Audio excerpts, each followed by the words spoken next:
police officer's report from Greenville. This story is based on real events and is told from the perspective of a Greenville police officer. Today, my patience has run out. This is already the 9th report about clowns hiding in the forest.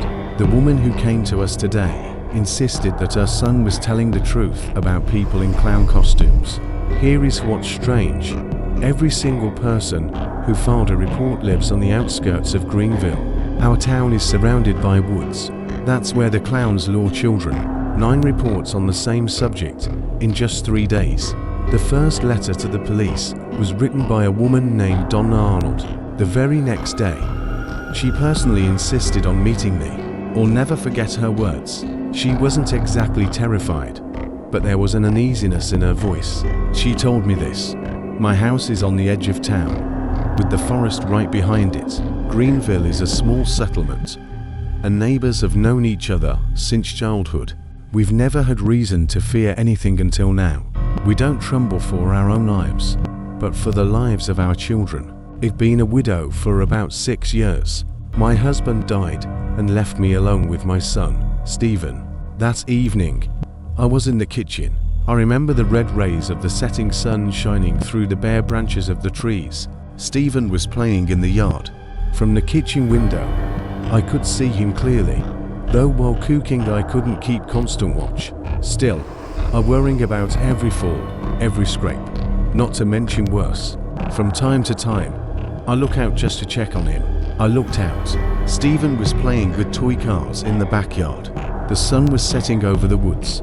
A few minutes later, my son came into the kitchen. He told me a wild story about clowns who were trying to lure him into the forest with toys and candy.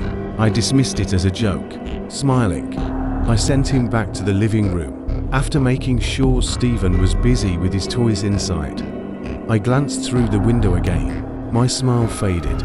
Stephen was telling the truth. Behind the trees, people in clown costumes were watching. I could clearly hear strange sounds, half groans, half laughter. They whispered to each other, and though the distance and fading light made their faces hard to see, I swear I saw clown makeup. Then, as suddenly as they appeared, they slipped back into the woods. I was terrified for my son. That's when I decided to come to you. Donna did not trust her own eyes, and I believe her. Just like the others who filed reports, she had that same unease in her words. It's hard to believe, but the fear is real. So far, we have no leads. The only consistent claim is that the clowns hunt children. What's going on in the minds of these people?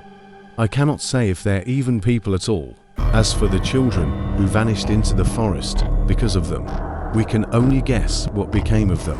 Some residents claimed the group hides in an abandoned house near the lake, but our searches turned up nothing. This case is shrouded in mystery, and I don't know how to unravel it.